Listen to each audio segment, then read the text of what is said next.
It's weird, we don't often think of the algorithm for Kickstarter, but the more and more I hear people talk about their campaigns, there still is one. I like negative feedback. I like knowing if something missed the mark. But what do you think about this as somebody who's building their channel?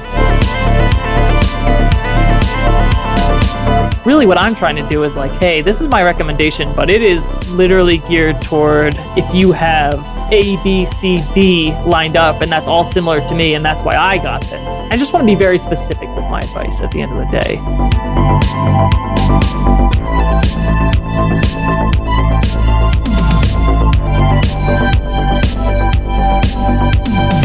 This one it must be for you, Dan, because I can't imagine it would be for both of us. What is the longest time you've ever peed? Here's one of the final ones. This is also from James. This one's real. This is a heady question.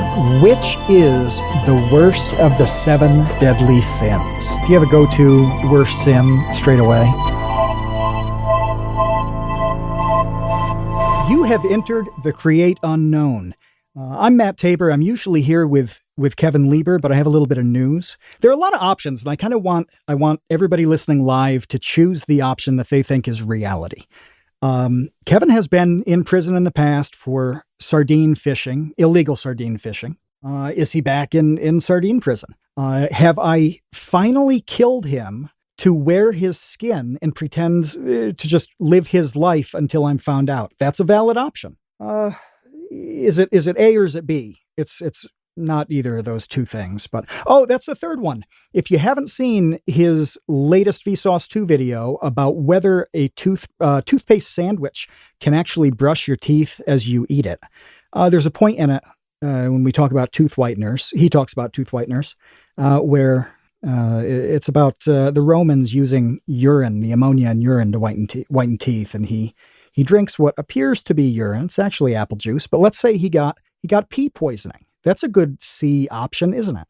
So he's back in sardine jail.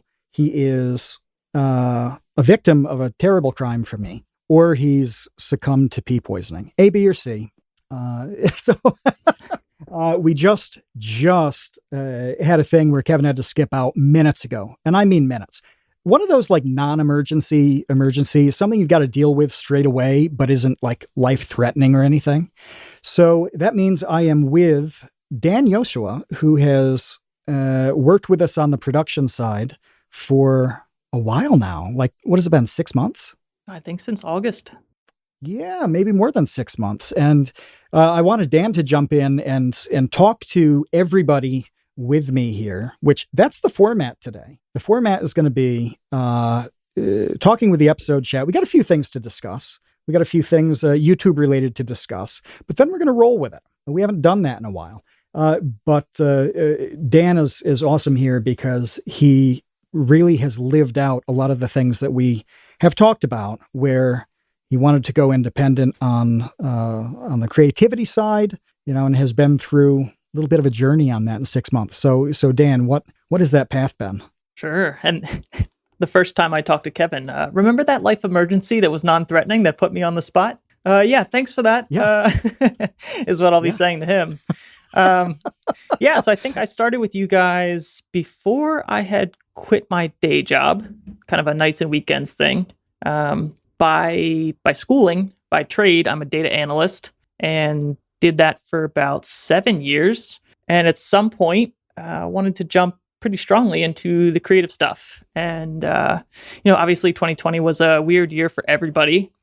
And it's kind of a weird year to take a jump from, a full-time job that I was able, fortunate enough to have in December still. But then to step away from that, it just was kind of the right time for me. I had been thinking about doing this for a long time. And, at some point I had enough saved and squirreled away that it was time to give it a try with a couple part-time gigs that I had. And I felt like I had a couple months runway where I could give it a go. Yeah, that's cool. It's a lot like what Sumet said. Sumeto Media, back when we talked to him, where it's like, he had a good job. He was good at his job. He didn't, really hate his job to the point where it was driving him insane.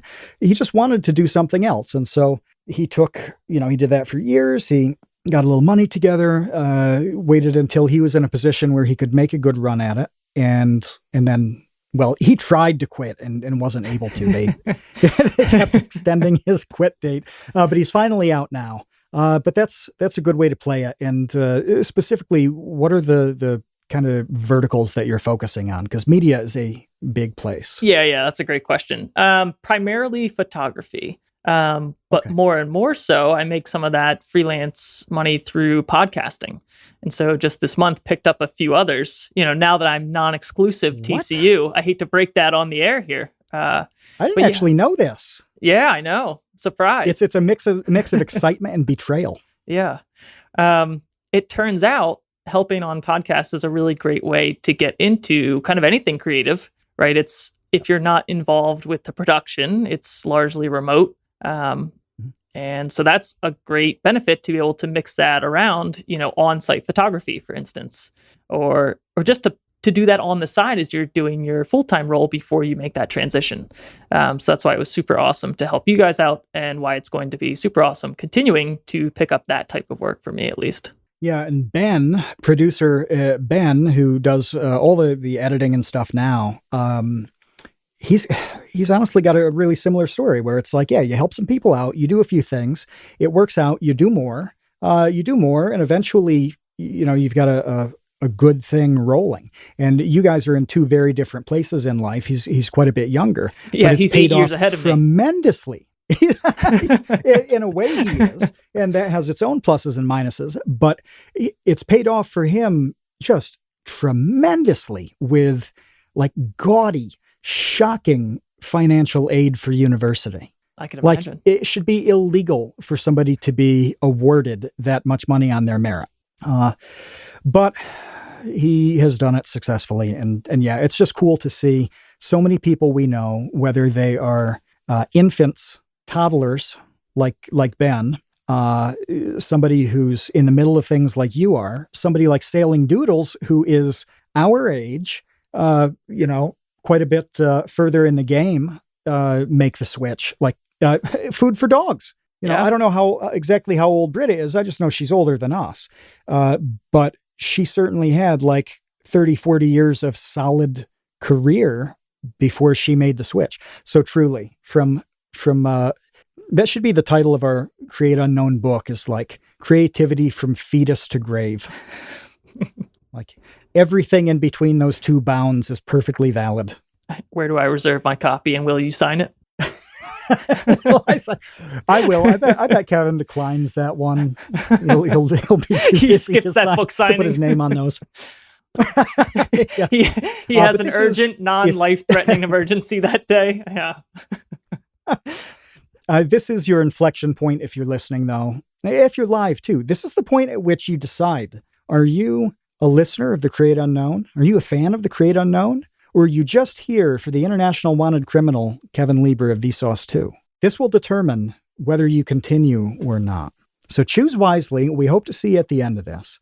And I think what we need to start is Andrew Bowser. He was the last episode we released because we had to take a week off. We talked Kickstarter with him, and I will be honest, when we talked to him, it was around $348,000 out of the $500,000 he needed. He had about 10 days to go, and I was skeptical that he was going to make it, because that's a lot of money to make in 10 days. He has a big audience, he knows a lot of people, but he's not, PewDiePie in that he can activate 100 million 9-year-olds overnight. Well, he crushed it. And with like 6 days to go, people came out of the woodwork, from big donors to small donors. A lot of people in the Discord donated. I know Tom Videogre was the first. I forget who just did a day ago. They got in close to the end. I did, Kevin did, Jake Vsauce 3 did. But yeah, he made it. He's over 500,000. That movie is going to happen. He's got his stretch goals. Dan, did you think as we were talking about it with him, because you were listening in live? I was. What did you think was going to happen? Be honest too. If you thought he wasn't going to make it, you can say he wasn't going to make it. So researching ahead of that episode was the first time that I was kind of introduced to him and Onyx and that whole thing. And so I think, frankly, that's part of the reason I love working with the show is because I get exposure to all these wonderful creators that I'm kind of on the periphery of when I'm doing kind of my photography and video stuff. And then that's a big goal on Kickstarter or, any fundraising effort. But on Kickstarter, that's even my Kickstarter standard, that's a big goal. And I don't know that I had at that point a feeling one way or the other, but I knew enough to say to myself, that's, he's close and it's going to be tight. Yeah. And then he had that monster day. Yeah. Was it maybe the Monday after we recorded? It was just absolute bananas for him. 100,000 in a day or something? Was it the Monday?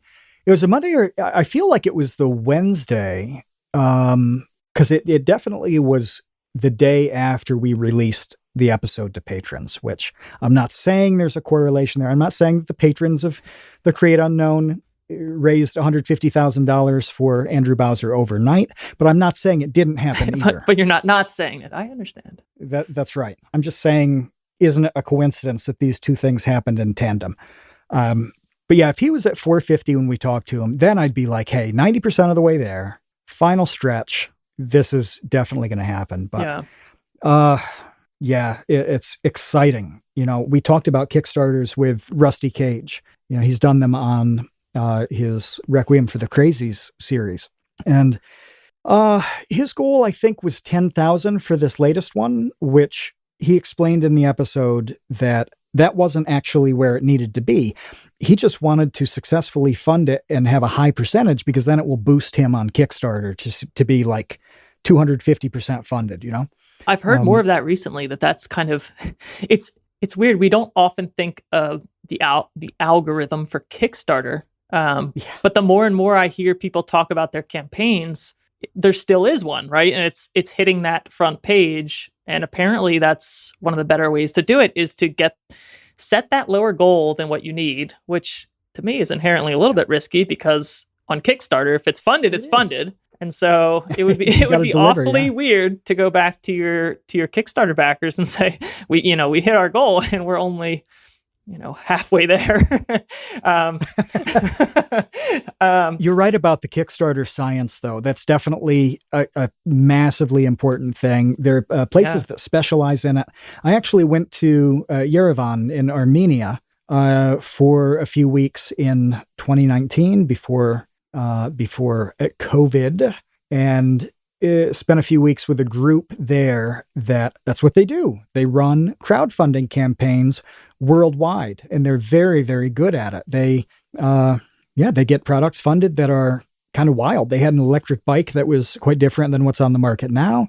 That was just getting funded. Then some of the little things, like household items that are cool that need 1,000 orders to go into production. Sure. They did it all. And since we're talking about correlations, I want to tell you that when I was there, I was there at the same time as Kim Kardashian. We were at the same event. She's Armenian by heritage, and so she was going to talk at this event. I was in the same room with Kim Kardashian, and we made eye contact for probably a few thousandths of a second. Not that you were keeping track. Then, I measured it as closely as I could. But then, 18 months later, it seems that she's separating from Kanye. I'm not saying these two things are correlated, but I'm not saying it. Right. No, I get it. I mean, I'm gazing upon you as we speak. I totally understand.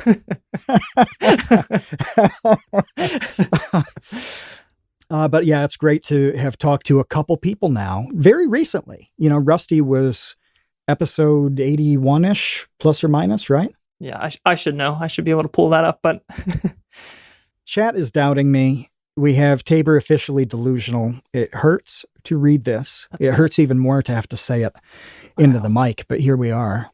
Yeah, it's cool that we've talked to people recently who... Oh, wow. 75. Not to interrupt. 75. You were off by a little bit there. Episode 75. Oh, wow. It was that long ago. Yeah. Oh, well, he funded successfully by a lot. Andrew has. It's awesome. I'm sure we're going to talk to somebody soon enough who's got one going. And I like their chances. Have you contributed to Kickstarters in the past, or GoFundMes or anything like that? I have. I've actually Indiegogo, that's what I'm talking about. Not GoFundMe, Indiegogo. I've done Kickstarter, Indiegogo. My brother and I actually ran a Kickstarter toward the end of my college days. It's very, very tiny for kind of to fund some software apps. We were into some indie game making for iOS and Android. And we set a goal, I think, of like $1,000, and it was largely friends and family. But we made it, and that's how we, funded our LLC for the next 3 years while we continued to make $0. Awesome. Yeah, but you didn't have to pay for those filing fees. Like, that's significant. And in those days, you're in college, you don't have that kind of spare cash necessarily. Some people do, but we certainly didn't. And because of that, I tried to make an effort. If any of my friends or even acquaintances are running stuff like that, I try to chip in, even if it's on the lowest tier, like, oh, thank you. Because I just remember, there's so much pressure that hits the goal. And it was so cool that we did. And even knowing that, we didn't have a whole bunch of randos funding the thing, it was like, okay, either way, we're just pumped that we get to continue this without having to, save up and blow a ton of money on it. So I try. I think it's a great platform. Even $1 or $2 carries juice, like you said, with, the boost on the website with the algorithm there. That's awesome. It's huge on the confidence of the people doing it. You think about it with the Create Unknown, the $2 tots, nobody's paying their mortgage or office rent with $2. At the same time, it is a tremendous, tremendous boost to how you feel about the project, to your motivation for doing it. And all those little contributions add up. So I like it. If you see a thing that you enjoy, $2 to Andrew Bowser is not getting him really close to 500,000 when he needs 150,000, but it absolutely matters whether it's in that algorithm, whether it's a confidence thing, and you can also feel good about the stuff you're doing. I totally forgot that a guy I know, TJ Nelson, funded a documentary that's now on Amazon. You can watch it on Amazon Prime. So TJ put his documentary up there, The Last Stop. Let's see how the ratings are going, because it was, 4.1, 271 reviews about the Elan School. But he had this community that wanted a film made. He put it up there. Those people wanted to see that project happen, and they made it happen. It's an exceptional documentary. It's just great to see these things funded. So congratulations, Andrew Bowser.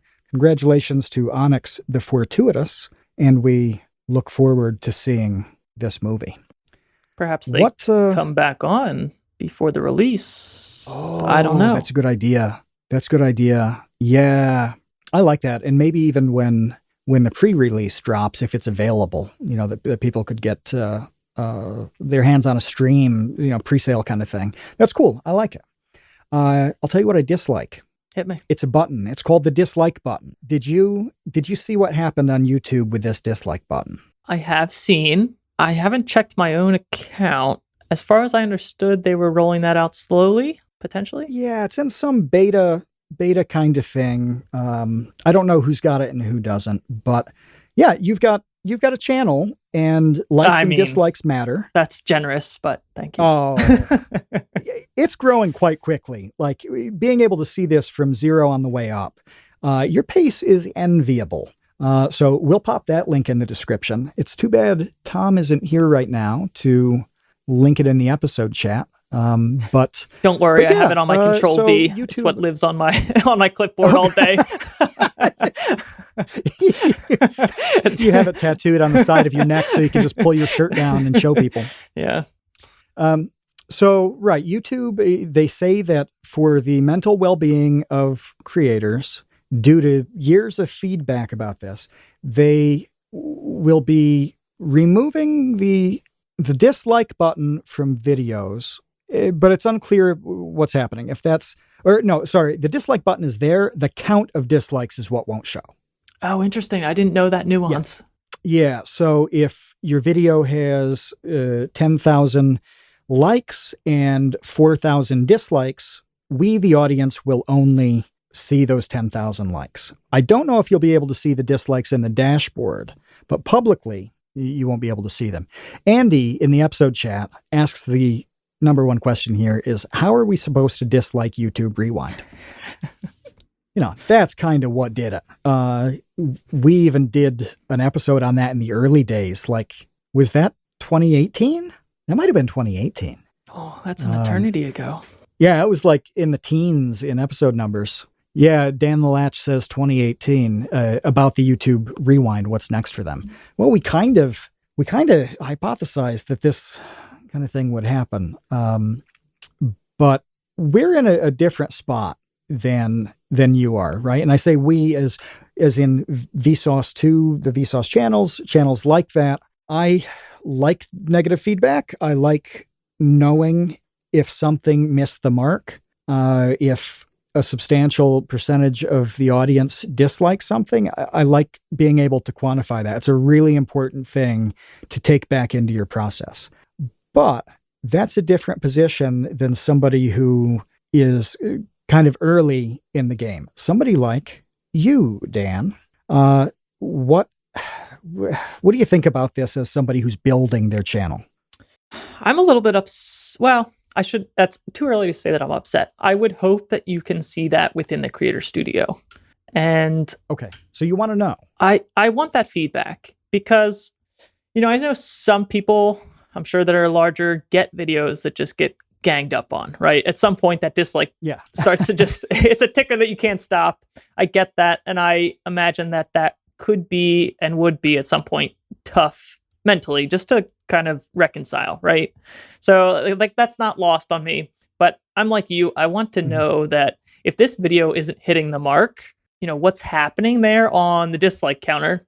But it's also weird because if a video completely misses, it's just going to get killed. It's not even going to get shown to the point where it would get dislikes. So in my mind, it's like, if you are racking up many dislikes, it's because it's getting shown to people, and it's getting shown to people because YouTube knows that people are watching it for a given duration. So it is intriguing in that respect. I would be, as a data analyst by trade, I would be super interested to see like aggregate data from YouTube, what happens percentage-wise to dislikes moving forward based on this move. Like, I wish I could be the product manager behind the choice to change that and see how that percentage changes across videos. That's kind of my take. But it'll be neat to see kind of reactions. Like, I haven't dug too deeply into this in terms of reading about the change, but I'd be interested to see how other people feel.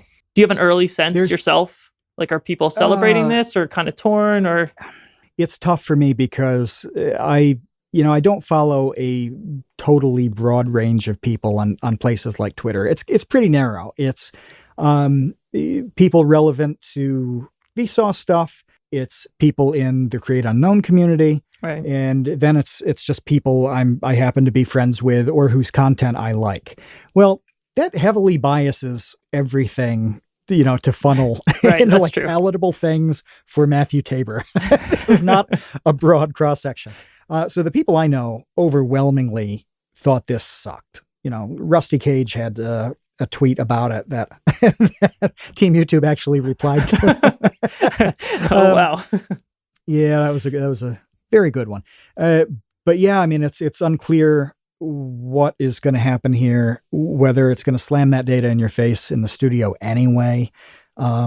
People get piled on. There are engineered group dislikes that happen to people for really bizarre reasons. Not so much in the educational community, not so much in the podcast community. We don't, we're a little bit insulated from that kind of thing.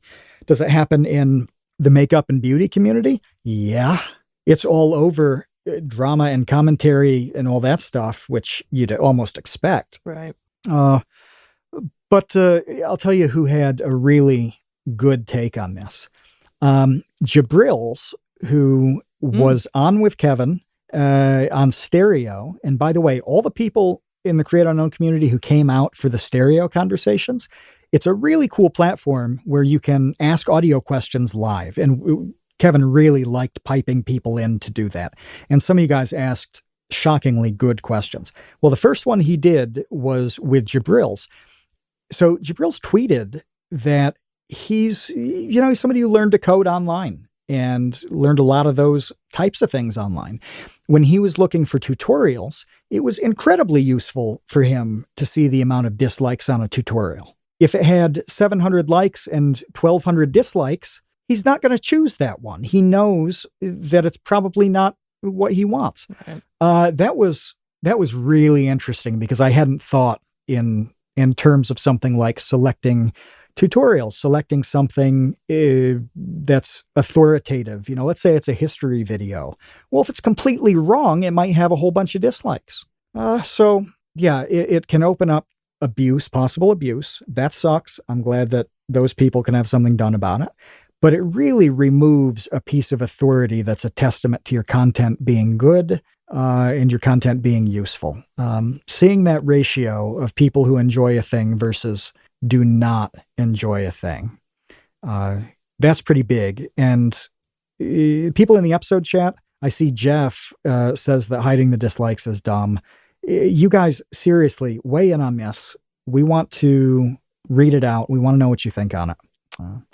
But yeah, Dan, you're a data guy. I can see why you would want to take any and all data to use and improve and make actionable. Yeah, and another thing I'll add is, if I had that omniscient point of view where I could see how some of those aggregate data trends changed, I would love to see what happens with the volume of comments following this on any particular video. Because I know comments, at least on the mobile experience, and this would be, a great question just to ask you. Oh. For me, when I'm on YouTube, I am strictly watching it on the computer. It's 95% of my consumption is on the big screen. I rarely watch on my phone. And, while I start to try and create more, I even watch less. But on the mobile experience, comments are pretty tucked away. So... yeah, you got to solve a puzzle to get them to display. You got to enter your password. You got to unlock the key. And as much as I want to see the dislikes as a creator, I can only do so much with those. I have to do a lot of guessing about why I think that particular video was disliked. I don't necessarily have actionable feedback. A comment, that qualitative data, is typically more valuable. And I'm at the size, obviously, where I can read through all of them if I wanted to. And I do, because it's, it's a handful per video. It's nothing crazy. And so I can do that, quote, aggregation in my head. When I get, negative or constructive comments, I can roll that up to a general sense in my mind, and I know what to improve. Or I don't want to say that I necessarily take every comment to heart. I know what I could improve if I were to evaluate that feedback as hitting home with me, right? Careful to make that differentiation, but I would... it can help you rank those things, prioritize the things that you improve too. Of course. So it would be cool for me, I would like to see other small creators get more comments coming out of this change. Mm-hmm. I'm not convinced that will necessarily be the case, but that would be cool to see, I think. I have a question for you on this. If you're taking away the ability to show your public disapproval of something via the dislike button, are they just driving more people to leave critical, shitty comments? That is the a great only question. recourse. Yeah. The only way you can express your displeasure at the accuracy of a video or, whatever somebody said. All you could do now is leave them a comment telling them explicitly why they suck. How is that better? How is that better for the mental health of creators? Instead of showing a number like 782. I will say, I overwhelmingly have positive comments, and that's because my audience is so small and I'm doing lens reviews and showing off my pictures. Yeah. You can only say so many damaging things, or if you did, I would know not to take that to heart. I do worry. That is a great point. I think because if someone's putting out stuff that's a little bit more personal, and you're going to get a lot more critical kind of knucklehead comments from that archetype of person that expects free content, just to consume all day long and reply negatively too. I think that could be a problem. And I think that's why I would love to see YouTube kind of report out on what they find with this. I don't expect them to, but that would be cool as a data analyst. Yeah, they don't release a whole lot of data on this stuff because they don't want people, gaming a thing. Yeah. But let's make this highly specific, okay? And I actually thought of something that you could potentially make a video on and that I know enough about to pose the scenario to you. So a very popular lens for Canon cameras is one that Dan and I were talking about a couple weeks ago, the 50 millimeter Nifty 50. It's about $100. It's a great lens for the money. You could do a lot of things with it. People really like this lens when they're getting started because they can dip their toe into lenses without spending, $1,000 on some monstrous thing. So, Dan, let's say you make a video that is about how the Canon Nifty 50 is overhyped. Don't waste your money on it. It's stupid to celebrate this thing. I disagree with that. 2 weeks ago, I can click dislike on the video. Now, what happens? I'm forced to leave a comment saying you don't know what you're talking about. You're not an expert on these things. You're stupid in 17 different ways. How's that feel? All you wanted to do was tell the truth about a lens. In that case, I think I'd reply to that comment with something like, "Oh, you only found out 17 ways in which I'm stupid? Haha, tricked you." Well, I mean, that's kind of the best you can do. Yeah. Yeah. That's the snarky response if you want to do something like that. But in that specific scenario, that opens a dialogue for me. Like, as a creator, why do you think this lens is so shitty? And what makes you, and why do you immediately jump to, the next step up, the 50 millimeter f1.2, which costs, 20 times as much. At least it's specific. I guess I still don't mind that comment in that scenario, but I like that. I like that approach where even if they're driving a dislike to become a rotten comment, that's still an opportunity to engage and pull some value. And you've got to remember, like, people online, whether it's a tweet with replies, whether it's a Facebook post, Instagram photo, YouTube video, the exchanges in the comments are not actually about the commenter. They're about the many, many more people who are witnessing and reading the exchange than they are about the one person involved.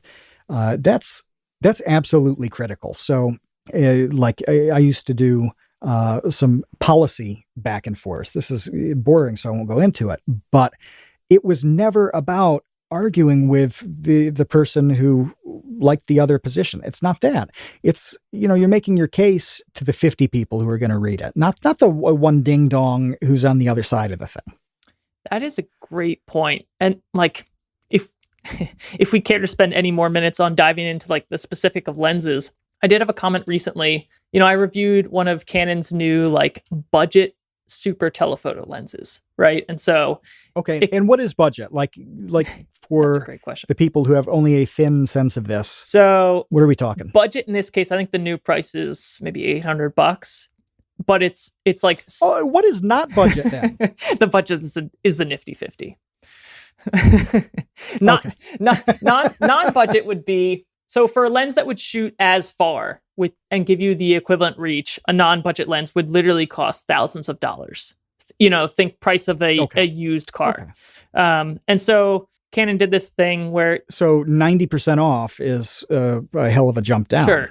And the biggest professionals that are shooting action sports or wildlife with that same focal range, they're not using this, quote, budget lens. And so one of those people commented this isn't great for me. It doesn't let in enough light. I'm not going to be able to capture action fast enough.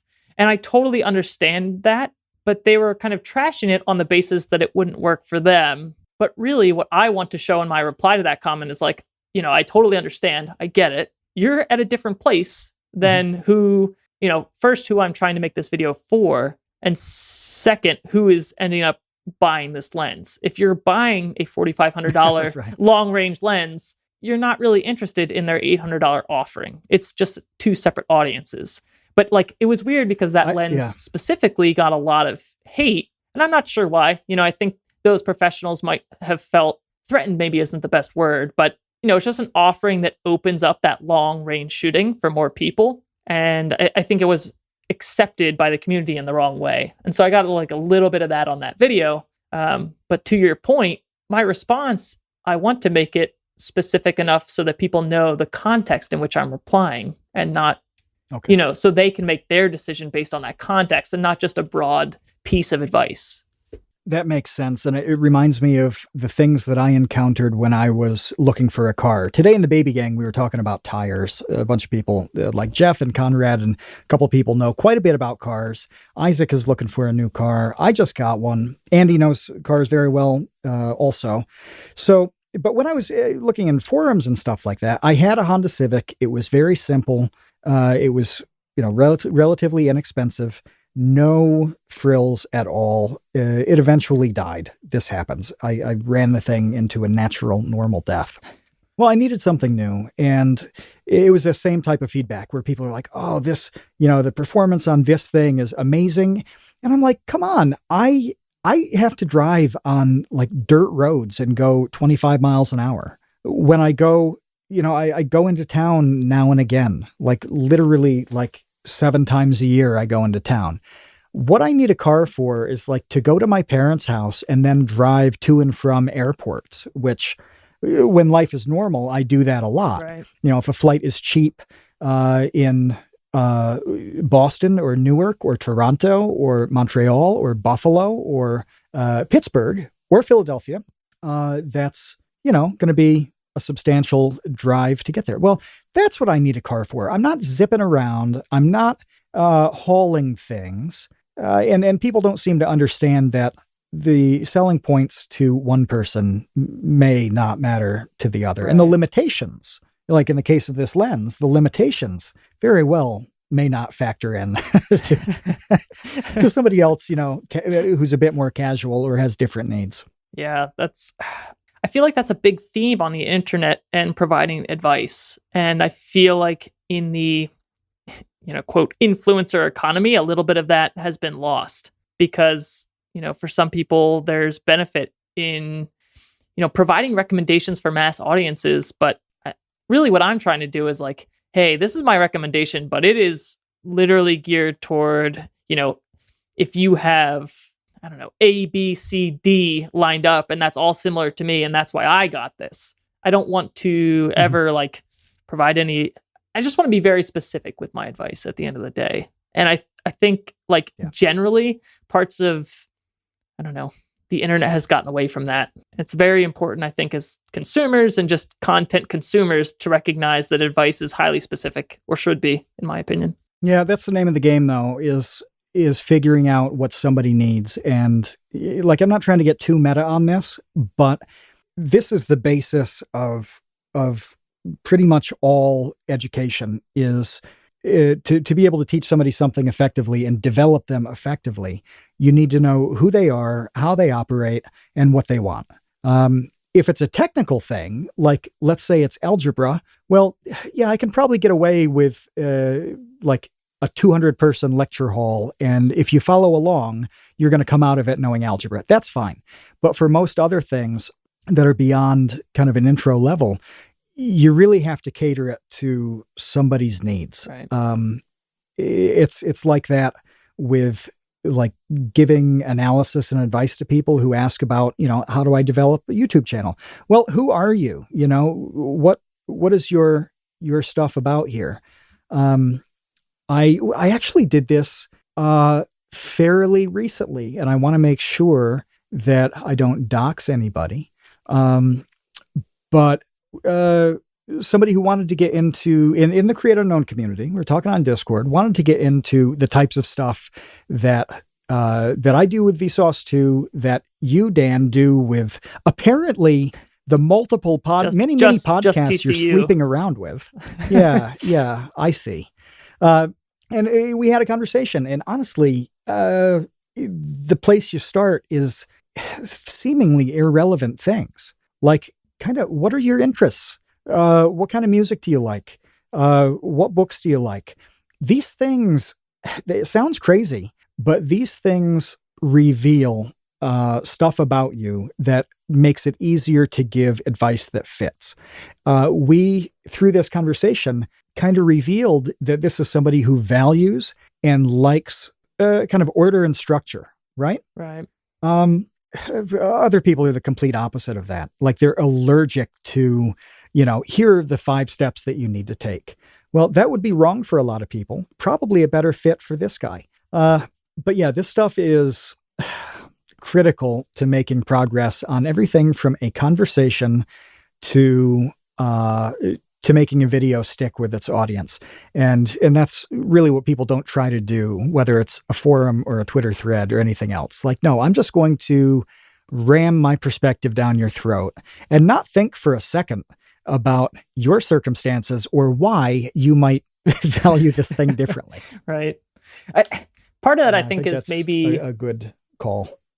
Is part of that laziness. Like, the good answer to provide the context is much longer, generally, I find. Say that again. Cut out for a second. I think part of that might be laziness, kind of that shotgun approach, right? Because to provide that good context-appropriate answer is typically, I know some of my comments can look like a storybook. And or if I'm giving friends or family advice on something, sometimes I'm like, oh man, this is really starting to get to be a lengthy response. But I feel like sometimes that is the response that's needed. And maybe some parts of the internet allow for that better than others. A tweet, if you're constrained to some characters, maybe not. It tends to reveal the intentions of the person engaging, though. If they go out of their way to do that, they're like, yeah, maybe you write a novel to answer a question, but at the same time, it becomes very clear that you're sincere about wanting to understand what's going on. Sure. You're sincere about wanting the other person to understand what you're thinking. That's a big thing. And I think most people just kind of are interested in doing that. They just want to have fun and, criticize a thing or fist pump over a thing, whatever it is. Right. And yeah, this could be an episode because I look through the chat right now and Micro Speen is typing. And I know this is a huge factor in how people talk about music. He made the intro for this podcast. It makes a range of different types of music. I'd love to be able to probe somebody about the conversation, like the tone of music criticism, because I have a sense that it's very similar to what we're talking about. Yeah, probably. Microspeen is 25. So, he is 25, and that is the segue I was about to make, not with Microspeen being 25, but when we threw you in to this trial by fire, I said that I was probably going to make you uncomfortable once or twice. Do you remember that? No, I don't. No, yes, I recall this. Purged it from your system. This. So I'm about to do that. We, as a Create Unknown community, we need to talk about a phenomenon that I don't understand. So I'm trying to think exactly who this started with. I think it started with Monahan. About 2 weeks ago, Monahan had a birthday. Very nice. Congratulations, Monahan. Happy to celebrate your birthday. Then something happened. We got a string of baby gang, dumpster crew, just Discord server birthdays that is statistically strange. It's shocking. Tom Videogre just had one. Grinning Reaper, I believe, has one tomorrow, if I read that right. Jeff had one a couple weeks ago as well. I think Isaac had one recently. Dojangles, she's got hers in a week. Who else? We had so many. Puff, I think, is tomorrow. Ben had his birthday last week. It's almost impossible to keep track of it. And I bring this up because this is something we've thought about, having made a video on birthday coincidences in the birthday paradox. That's actually the origin of the baby gang and the baby themed patron levels and Discord ranks and everything. Is it? So yeah. We were in a meeting and Speen actually asked this earlier. The question is what are the odds that a room full of X number of people share, two people share the same birthday in it? And it's surprisingly high. I think it's about 23 people before there's a 50% chance that two of them share a birthday. You'd think it would have to be many, many more. Once you get around to about 70, it is almost a statistical certainty that two of them share. So no, I've put literally weeks of thought into how this works and the math behind it. And this is absolutely a statistical aberration, with this number of birthdays centered around the very end of March, the very beginning of April. So I started to think, well, what happens 9 months before that? because we know we know how babies are made. And if you don't, that's something you can Google. I do it in incognito mode, but you can Google how babies are made. They take about 9 months to load properly. This means all these people are going back to about roughly the 4th of July.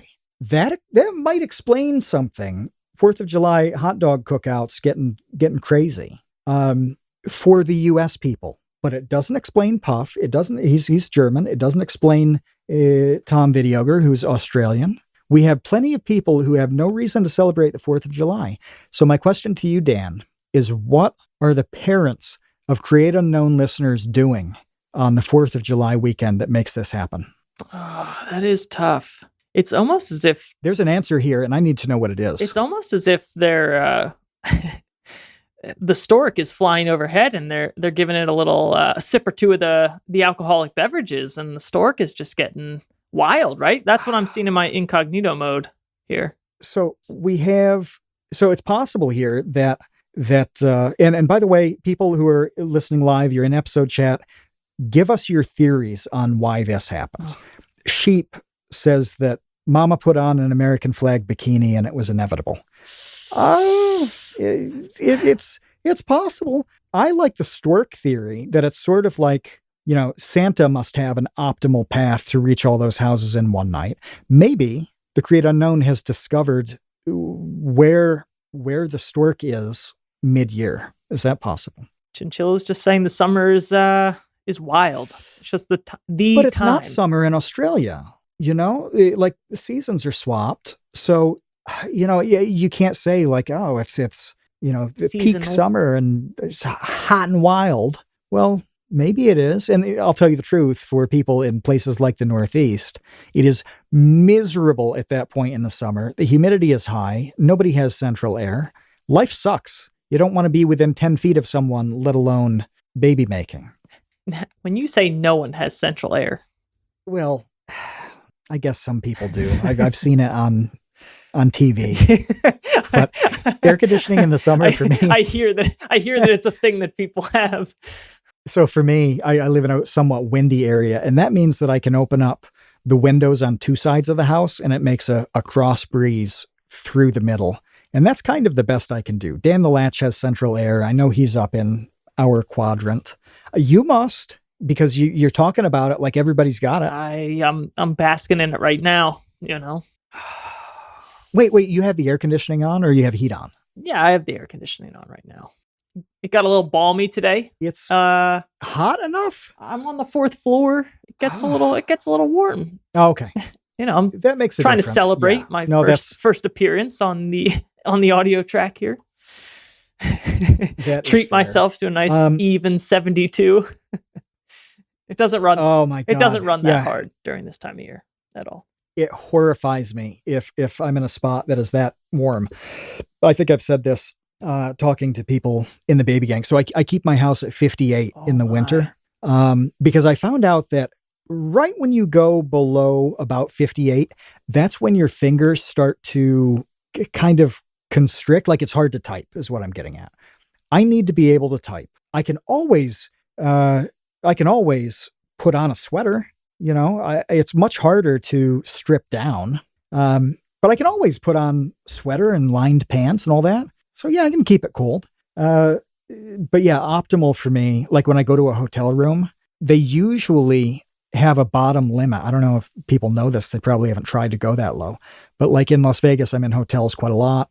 And I'm sure the limit most on the bottom end is pretty high there. 65. Yeah. Yeah. I can't get below 65. And that's okay. I always set something to an even number or a multiple of 5, like the dial on the radio in the car or something like that. Like this will never be at 17. It's going to be 15, 16, 18, or 20. It's just a thing, So I'm not going to set. I'd like to set to 64, but I can accept 65 because it's a multiple of 5. Yeah.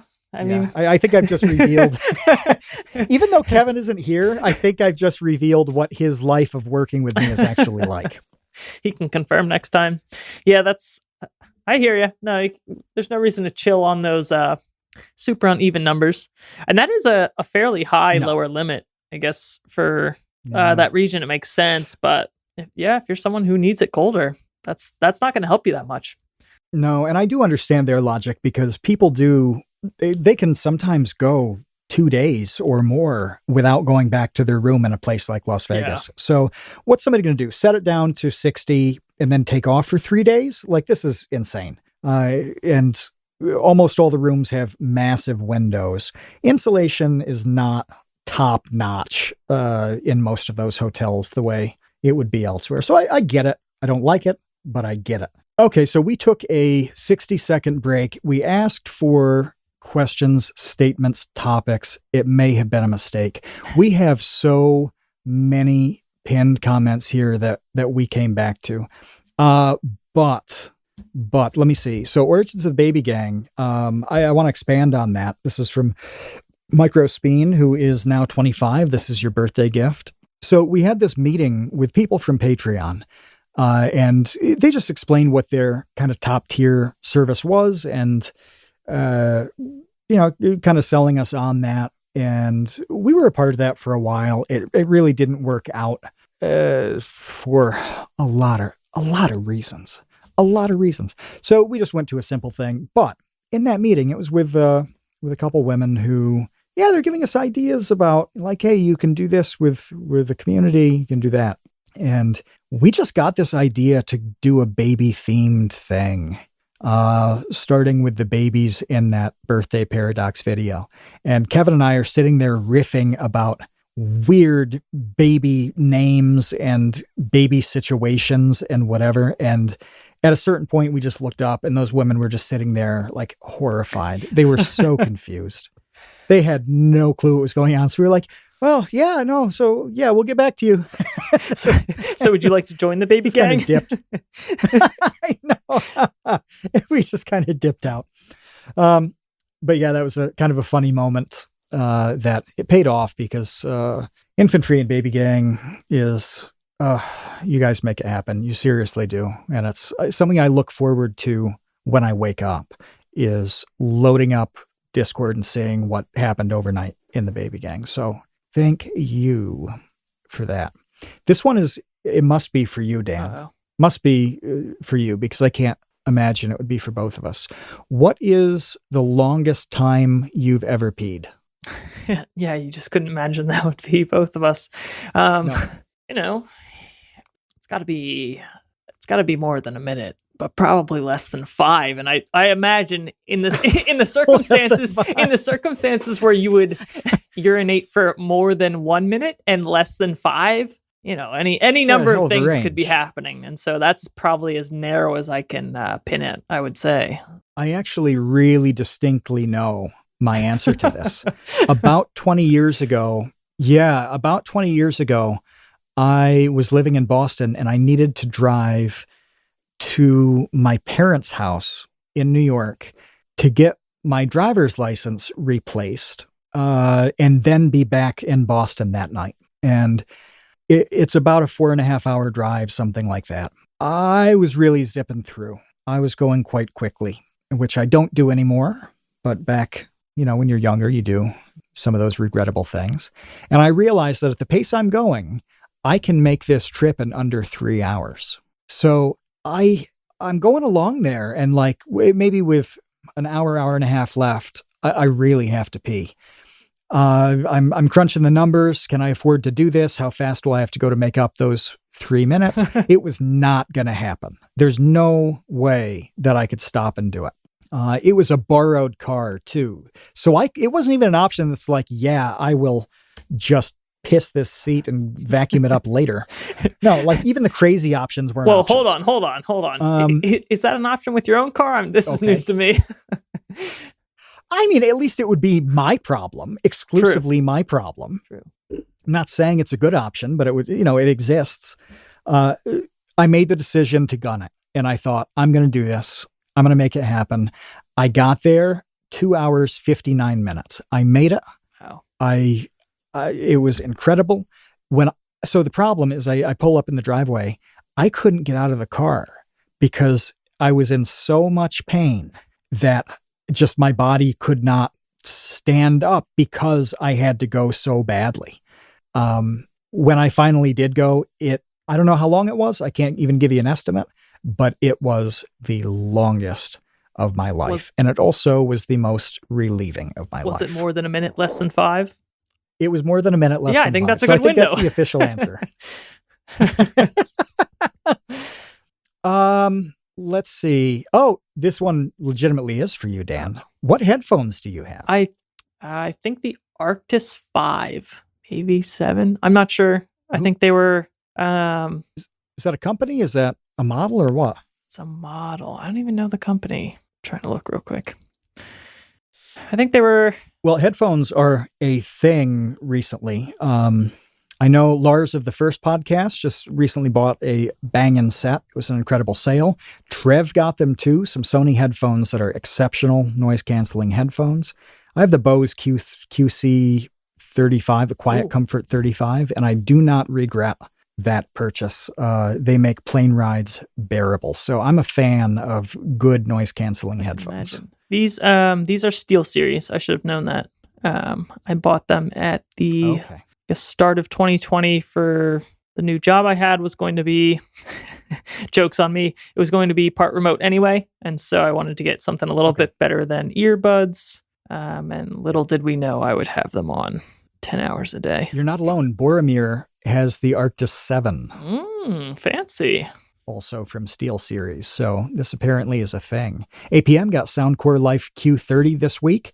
I think Ben has a pair of those. They are pound for pound, dollar for dollar, probably the best headphones on the market. And if you're patient with the price, those occasionally go on sale to a very, very reasonable price. So good job on the Soundcore APM. That is banging. We've got AirPods, Astro A40s, Corsair HS 70s from Andy. But yeah, James has AirPods. He's on the go. He's working all the time anyway, so I can see where he would need buds. I do.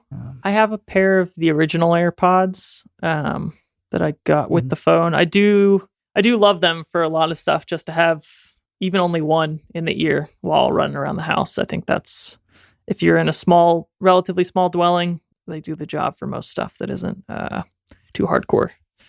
So I tend not to spend a whole lot of money on purchases I don't need, and a lot of electronic accessories fall into that category. Yeah. I did, however, and this is embarrassing but funny. I have Galaxy Buds Plus, whatever the new version of Galaxy Buds is. I have the BTS fan model. I don't know why. I've never listened to a K-pop song in my life. I don't know why the BTS ones went on sale. I don't care. Like, it makes the little bean that they charge in purple instead of, whatever color. I don't even know what BTS is about. But I used them last night, really for the first time. I'm able to put them underneath a face mask with ear protection when I'm working outside, and being able to hear audiobooks using a chainsaw, whatever, without any safety concerns is fantastic. That's a throwback to the highly specific advice. Yes. You can use these while it doesn't apply to many. Yeah, you can use these while safely operating the chainsaw. When I when I leave my 5-star review on those, it's gonna be about equipment like that. Let's see. Chinchilla wants to know if we've charged our birds. Have you seen his series of mechanical birds on Twitter? I haven't. Chinchilla, for people who don't know, they're not in the Discord, Chinchilla is a shockingly impressive artist. You got to see these. So he's been posting these mechanical birds, and they vary from things that you look at and you're like, oh, okay, that's a mech. That's a robot kind of thing. And then others are very subtly mechanical. So it's a lot of fun to see what they are. But I guess your birds are not charged then, Dan, oh my gosh, I'm looking now, and these are incredible. Aren't they cool? And I am on 0 battery, unfortunately. With your computer? With my birds. But oh, your birds. Oh, okay. But these are incredible. Yeah, we'll pop Chinchilla's links in the description because everybody needs to see this stuff. I need to retweet it more. I am a proud patron of Chinchilla on his Patreon, and more people need to be because the art is banging. It's so good. So birds are not charged. They will be charged. Andy's asking about favorite aircraft. Do you have one? I don't know how much you know or do not know about all things air. I don't. This is embarrassing. I don't have a favorite aircraft. I can tell you my least favorite. My least favorite is the oldest versions of the 737. I'm not a tall guy. I know I sound like a Giga Chad to everybody listening. I sound like I'm maybe 6'8", 250 pounds, 2% body fat. I've never seen you, but that's what I would have guessed. No, I'm like 5'9", right? I'm 5'9", so I'm by no means tall. And I have been on 737s where my knees jam into the seat in front of me. It's no good. I was on a flight to Atlantic City, which was a complimentary thing, so I wasn't paying, whatever. And it's a short flight. I was going to say that's what is that, a half hour? Big deal. Once you finally get on there? Yeah, it's like 52 minutes in the air. It's crazy. You spend as much time coming up and going down as you do in the air. But I was on one for a longer haul from Ukraine to Armenia, and oh my God, do I hate it. So my favorite aircraft is the one where I have room. That's it. If I have adequate room, I'm happy. That's hard to find. I'm like you. I'm not. You would imagine I'm super tall, but I'm 5'8". And when I sit in that plane seat and it's cramped, I feel bad for myself, and then I feel bad for everybody who's a larger human being. Yeah, it's a socially awkward thing to be like infringing on other people's space. Yeah. So if somebody's next to you, like you don't want to fight over an armrest and all that, like for their sake. Let's see. James asks if I've been working out. I haven't. I'm anti-exercise. I have been eating right, though, and I've begun to do actual work outside. So by the time VidCon hits in October, I believe it's October 21st, hopefully I will be as ripped as the photo that Dr. MacArthur just put in the chat. Yeah, we're going to be talking about VidCon in coming weeks, coming months. Hopefully we do a Create Unknown thing there. We're trying for that, but we'll see how it works out. But we'll keep everybody updated and we'll talk about it. I'm definitely going to be there. Kevin should be there as well. So if anybody is going to attend, if you're not in the Discord, jump in, let us know, talk to us. We'll figure something out. And if you're in the Discord, stay on top of it. Talk to us about it. Dan, this is for you. How many pounds of meat is in your freezer? Boromir wants to know. Went through a time where I tried to eat fairly vegetarian. I would say... Do you buy a lot of stuff in advance? Or are you not really a freezer guy? A little bit more during the pandemic, but not really. I would say 2 pounds of meat in there. I think we've got a pound of bacon and maybe some ground beef that I typically use for either some chili or some meat sauce for spaghetti and things. Yeah. You got to have. I'm not going to rival your 50 staples. Pounds of freezer stash here, and I'm not going to try to pretend. No, I organized my tuna. Anybody who follows me on Twitter saw this about a week ago. I organized my tuna on Friday night. I have like 15 pounds of tuna, if not more. It's nuts. That'll get eaten. But yeah, that's not in the freezer. That's just, stored as it's stored. But in the freezer, I'd say right now, I did a massive buy on beef prices, lower than it's been in 7 years. So I stocked up. I have between beef, pork, and chicken, and little things like bacon, shrimp, whatever. I'm probably about 70 pounds right now. So that'll get me through the summer. The summer. I have something to learn, apparently. Yes. How many third graders? Elevensies has a good one. How many third graders could you take in a fist fight? I think I'm the size of a third grader, so I'm hoping for a good outcome 1v1. Frankly, I'm just hoping not to get my ass kicked 1v1. I think I weigh enough that I could like bull charge them and like roll over a substantial number of them. I think I could wipe out like 8 straight away. This is a very similar question. Chuckle Sandwich, I think, addressed this a few episodes back. They were fighting children as well. If you listen to that podcast. That's right. Yeah, there used to be a web calculator that asked you like 10 questions and then told you how many kindergartners you could take in a fight.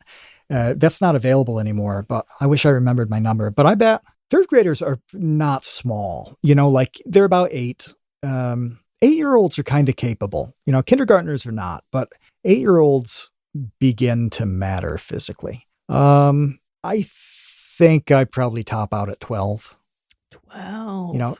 Fatigue is going to set in fairly quickly. I'm not a fine-tuned athlete. I can't last, 8 minutes of solid fighting. I couldn't last 2. So we've got some 60 we've seconds got some between each qualifying wave. questions. Yeah. Then I don't know. I'm reevaluating my physical fitness. It's terrible from sitting around all winter. I am useless. So ask me in September when I'm a well-oiled machine.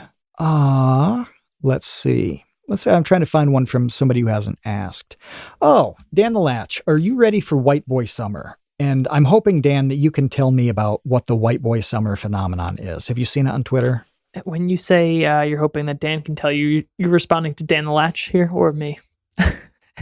You know what? Either one. I meant you, but if Dan the Latch can give the definition in Discord, that would be cool. I can't figure out what it is. Everybody's, tweeting memes about White Boy Summer, and a lot of them are funny, but I don't know how it started. Yeah, I'm hoping he can ping in as well. To be honest, I don't spend a whole lot of time on Twitter. I'm more of an Instagram guy. Yeah. Well, I will say that I've had, we got rules and regulations posted for White Boy Summer.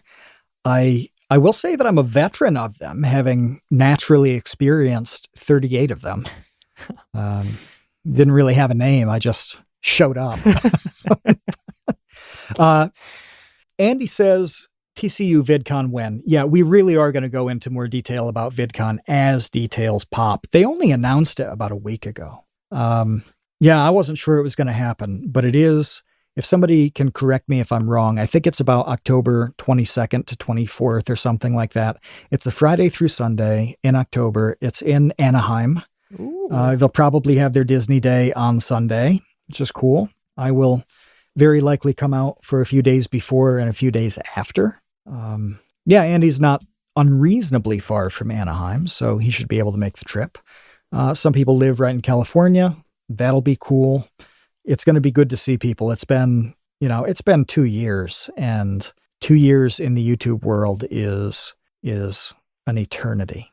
Are you going to try to make it out? I'm completely new to VidCon myself. Absolutely fresh. If you said October? Yeah, late October. Yep. And you said just bill you guys for the expenses? Yeah, I'll make it. I'll totally be there. Yeah. You'll get the corporate card in the mail, and we'll just give you the pin and see what happens. Great. Yeah, no, I'll see you there. Back very quickly to White Boy Summer. Dan the Latch has posted the rules. The first one is no plaid shirts. Don't be looking like a picnic table. Well, I've already failed, and I will continue to fail because most of my button-down shirts are plaid. I hate White Boy Summer now. You made it to rule number 1. Rule number 2, sneakers, Jordans, Vans, no Sperry topsiders. I can't. I also don't have sneakers, so I have a pair, but I never wear them. Elevensies is correct that flannel is the best. I like cotton. I'm okay with cotton. It's just got to be soft. But yeah, plaid, I'm literally disqualified in the first 3 words of the rules and regulations. This is directed specifically to Dan from Dr. MacArthur. What are your opinions on MacArthur? I assume he means Douglas MacArthur. I mean, that's the only MacArthur person I can think of. I don't even know. Who is that? He was general in World War II, responsible in the Pacific, Philippines, around there, and then really kind of made a wave in the years after World War II. So, yeah, as someone coming to this completely fresh, good wave, bad wave, I'm taking your entire word for it. Depends on who you ask. Yeah, it's really complex. Some people think that he was a no-nonsense aggressor in a good way, the kind of person you'd want to run the military. Other people think that he was a self-styled dictator who could have eventually organized a military coup against the president. I mean, incredibly divisive figure. So Dr. MacArthur in the chat puts this really nicely. Good wave in the eyes of the public. He was wildly popular with the American public due to his success and style and everything. bad wave in the eyes of Truman. And that was the problem. He clashed very strongly with Harry Truman over post-war policy having to do with the military. Interesting. So you got to pick a side. Are you pro-Truman or are you pro-MacArthur or are you anti-MacArthur? Nope. I'm going to ask for some slack. I'm going to have to do my research and get back to you. I will not commit to this on the spot.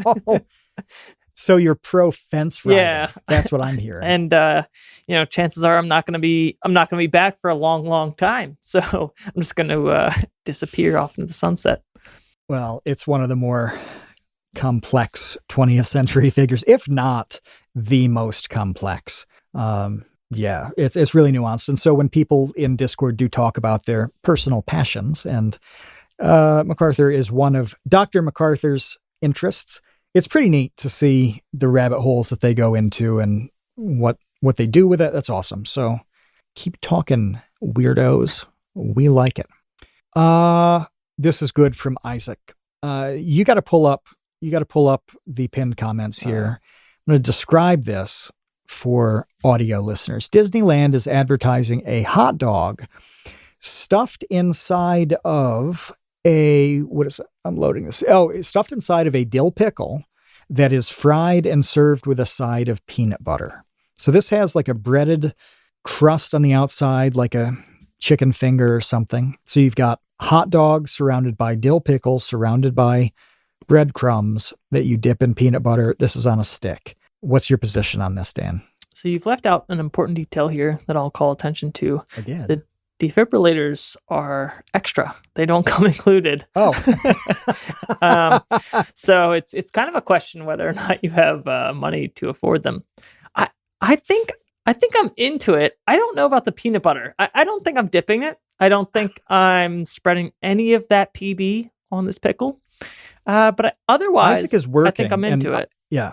He works escape room stuff. He makes YouTube videos about escape rooms, does 60-second escape room views. Very cool. He's into two things to the max: Disneyland, or all things Disney, and escape rooms. He's working now, and that's a shame because I want to know how much this thing is. That's a great question too. I think there's a price. Yeah, there's a price at which you buy this and eat it, and a price that you pass on. What is your price? So knowing that this stuff is generally marked up, can we agree on that?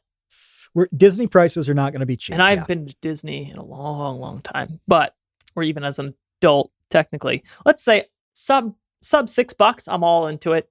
It's an experience. Oh, there's no way this is under $6. Oh my gosh. I'm not buying it. You think? I would have said $8. That is on the fence. My guessing price. Because there's not a lot of, like, if we're talking food here, like nutrients, there's not a lot here, right? Unless you eat the peanut butter separately. Well, there's protein in the hot dog, and that's butter. probably and the peanut butter. So I have a theory on this. This is carefully constructed to be palatable for virtually all people. Obviously, if meat is a problem for you, you can't do it. But there's nothing in here that violates kosher laws. If this hot dog is all beef, kashrut to the max, it's good to go.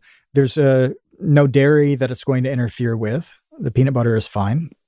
I guess if there's a dip for the breadcrumbs, then you may violate. But it's actually acceptable for all sorts of eaters.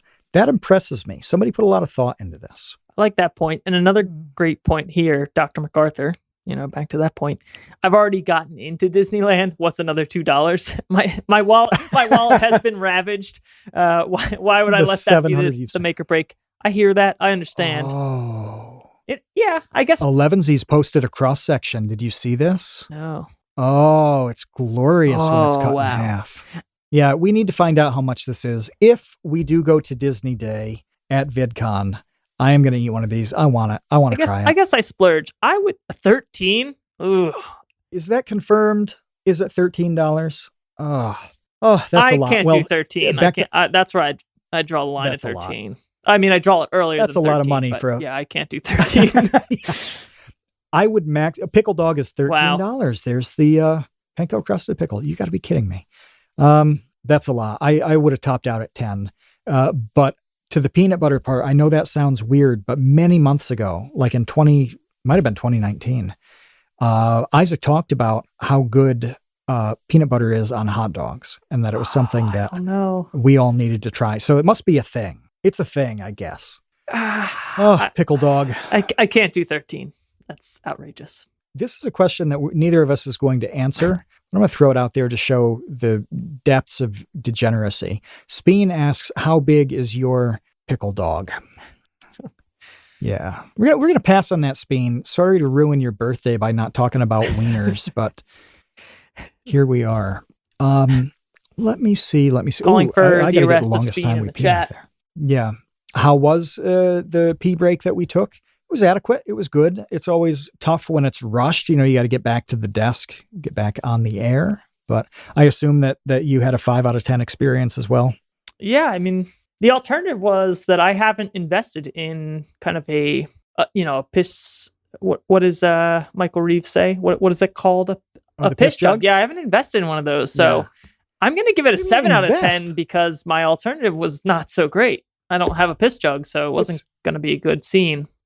It's literally a jug you don't throw away. You don't have to invest anything in this. All you have to do is invest a moment with your eye choosing the container that's going to stick around. I don't have those containers hanging around. Yeah. It was a 6 out of 10, my experience. I'm trying to think. Yeah.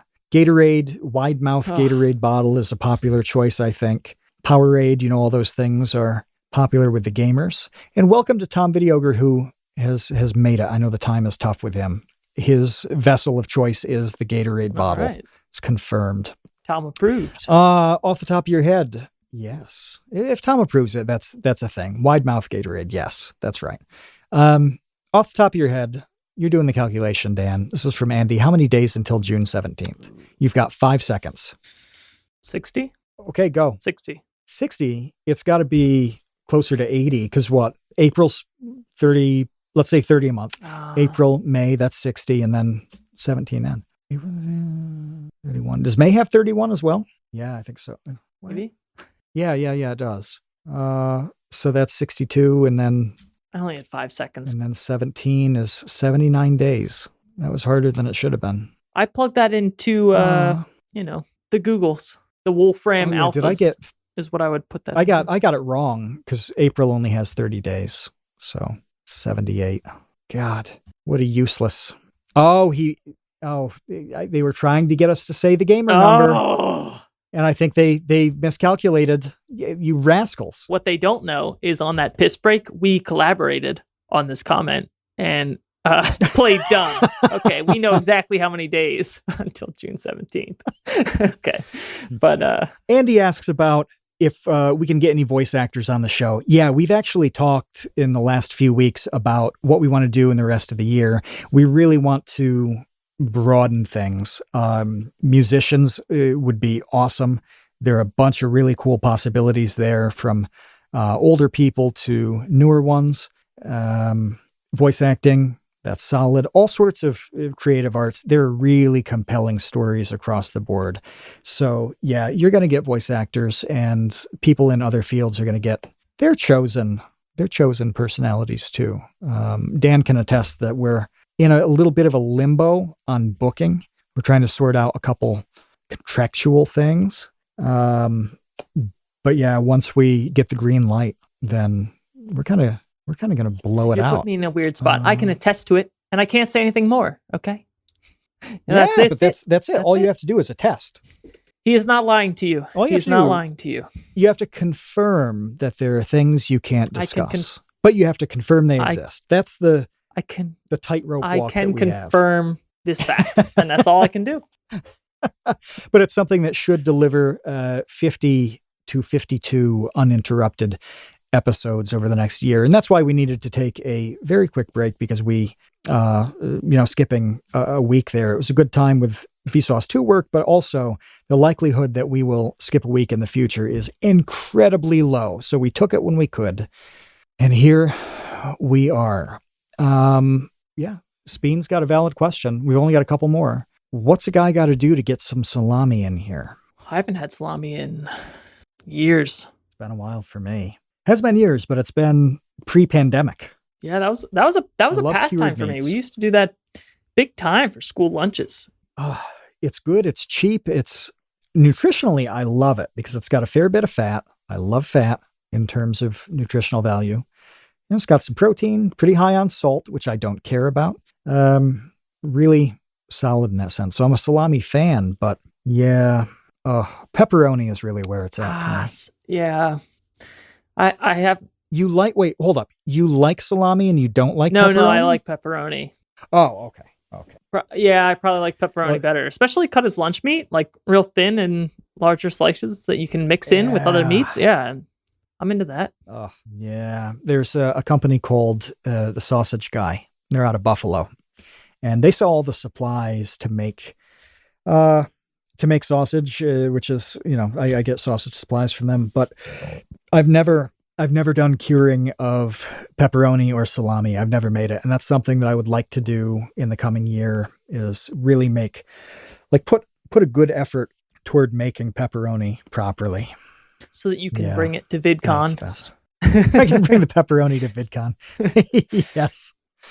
Another food one. And this is good, especially if you've seen the Vsauce 2 video with the toothpaste sandwich, which Kevin did eat. Perfect composition and preparation method for a toasted sandwich. Do you have any? I don't. And I have to admit, I haven't seen that video yet. I've seen the thumbnail, but as I understand it, it just came out. So you're excused. I don't toast a lot. I'll toast an English muffin, and that's typically what I'll do a breakfast Sammy on. But other than that, I don't. And a bagel occasionally. Other than that, I don't do a whole lot of toasting myself. I will say butter in a pan, then lightly toasted pumpernickel. Oh, wow. On both sides, buttery toasted pumpernickel. And then what I put in the middle of it, honestly, just about anything flies with that. So yeah, if you can nail the pumpernickel and butter part, life is good. So you're breaking on a pan. Yeah, I've always got one out anyway. Here's one of the final ones. So this is also from James. This one's real. This is a heady question. Which is the worst of the 7 deadly sins? Do you have a go-to worst sin straight away? Sloth is one of them, right? As you're thinking about it. Yeah, sloth is one. I'm going to list out the 7 here. What do we got? I had to look this up to make sure I got them all. Pride, greed, wrath, envy, lust, gluttony, and sloth. I think for me, sloth, maybe. Why does sloth rank number 1? I think it's number 1 because you can solve a lot of things while avoiding that. I don't know. That's really similar to my answer. For me, it's envy, because I think a whole lot of these other problems are a consequence of envy. So it's very similar in mindset. So you're saying sloth is bad because you can prevent so many of these other things if you don't engage in slothful behavior. I feel similarly about envy. I think envy drives the worst of what we see on social media and political discussion and everything that sucks. Dan the Latch says envy too. Envy, we got some wrath votes. Yeah, Tom says that is the start of all wars. That's valid. Wow. So I'm in the minority here. APM says sloth is his curse. By sloth. So we have several votes for wrath. We have 2 votes for envy and 1 for, let's see. Oh no, you were about tied here with sloth and wrath. Pride, Andy says. Yeah, so it's kind of interesting as these results come in. It's really hitting them all. I mean, it's spread across here. It's almost as if they're all bad. It's almost as if they're grouped for a reason. Let me put it this way. Since they are all bad, and I think a lot of them are related, if there's one that you could avoid, like eliminate from your life, which one would it be? Or the possibility of it happening, which would it be? I think that's boring, but maybe I think sloth. I don't know. Does it change for you? A lot of problems go away. No, I don't think mine change, but let me double check. Again, we got pride, greed, wrath, envy, lust, gluttony, and sloth. A couple of these things are not major factors for me. I don't have much of a problem with gluttony, for example. Or greed. That's not a tremendous influence for me compared to some of the others. I don't know. I don't know. This is one of those things where I feel like somebody who knows you very well should answer it for you. Yeah, that's a great point. Yeah, because I look at this and I think, well, I don't really envy a whole lot of people. I don't think about it like that. Somebody else with an outside perspective may very well be able to prove me wrong. So, yeah. So ask your friends and family, enemies maybe even, what they think your deadliest of the 7 sins are, what you need to work on. That would be, what possible conversations could result from that? What deep ones, hopefully. Yeah, Sheep says expect an awkward conversation. I think that conversation is probably going to go sour unless you have an extremely comfortable relationship with a significant other or brother or sister or somebody who you have those honest discussions with. Everyone says gluttony. No, Sheep, everybody didn't say gluttony. We were across the board. Andy brings up us talking about wieners. Maybe that is our latent lust, our inability to talk about wieners as we were asked. Maybe that says something about us. I mean, our lust. Well, either way, lust stopped at a price, and it was $8 to $10. That's true. The gluttony stopped there. Now, would we be envious of the person who did spend on the stuffed dill pickle? I would be. If I thought 13 is too much, and I see some guy eating it in front of me, I would think like, damn, I want to eat that. What it must be like to think that this was a total go at $13. Yeah. Yeah. Well, I don't know if we can top examining the 7 deadly sins. So this is probably a good time to wrap up. Dan, thank you for coming on short notice. Kevin will be back. We'll have a guest next week. This was pretty good. It's been nice to just be able to talk to everybody again. We haven't done this since dinner with the babies around Thanksgiving. I think we're looking at 4 solid months since we've just had kind of a hangout session where we talk a little bit about YouTube stuff, media things, career stuff, all the important things, and then the frivolous things, which I love. So I'm glad everybody got to spend a little time with you, Dan.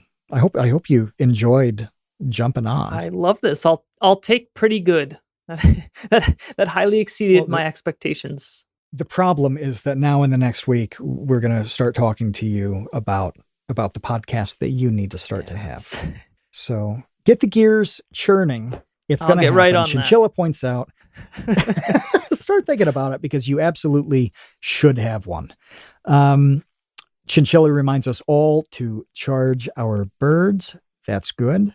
I support that. Check out the links that we pop in, whether it's Dan's channel, Chinchilla's Patreon, any of the others that we've mentioned. We'll put them in there. And we will be back next week. For now. Oh, wait. No. Are you still there, I'm Dan? still here. Okay, good. There's a final question. Dan, what is your persona? Oh, I can't believe we almost forgot this. Out of all the guests, I should know this was coming, or I should have had something prepped. You almost escaped. I don't have anything. You gotta have something. You've got to have something. I'll stall for you for a moment because this is a real question. I know somebody, and was this? Oh, I can't think back far enough. But somebody talked about whether reptiles count. Scalies, and we found out that scalies. Yeah, we found out that scalies are valid. They exist. So do mechanical animals count as furries? Oh, Isaac is here. Good timing, Isaac. So it's something like, can you be a mechanical bird and have that considered a persona, like a mech thing? That could be a valid option. You're throwing me options that I didn't even consider before this exact moment. So it's cute that you pretend that you've never thought deeply about this. I've only taken notes from all of our guests about their personas, and this is the first time it's occurred to me that I need to have one on the spot. I'm gonna go with. Can I go with? I was recently on a brief local trip. And I was trying to photograph the Milky Way for the first time in any kind of nice way. And interesting. Yeah, in the deep depths of the night, there was a beaver at the state park that has always scared me. You know, I'll be setting up the Why is it scary? Well, because you? it splashes in the lake without notice, like very loudly. Oh, that slap on the water is a really unique sound. If somebody hasn't we're talking heard it. 3 a.m. I've adjusted light wise. I've got the time lapse trying to capture the Milky Way rolling, and you get hit with that slap, and I'm taking this thing off of a bridge, and so that slap is like underneath me. But I really that's weird. That's unsettling. It is. On this trip, I really grew close to that beaver, and I got some pics. I'm gonna say a beaver. I'm into that tail. I could imagine myself with that tail. Is that appropriate? How? I think that's great. And I am seeing a beaver that has like a massively oversized tail. So they have big tails anyway. But what if it's like 3 times the size of a normal beaver tail? Imagine the slap on the water from that sound. Epic. Bone chilling. Yeah, it would go for miles. 11Z says they have pretty sweet homes. They do. They have great skills. This is not a bad animal. I'm surprised nobody's chosen it before now. Oh, wow. We're getting all sorts of beaver stuff here in the chat. Yeah, we've got beaver memes. Hopefully, everybody here keeps it clean. We don't want the bad memes. No. But yeah, they're pretty sweet though. Yeah, look, they're cool. They're fluffy. They're big. They look awesome. That's all I've got on the spot.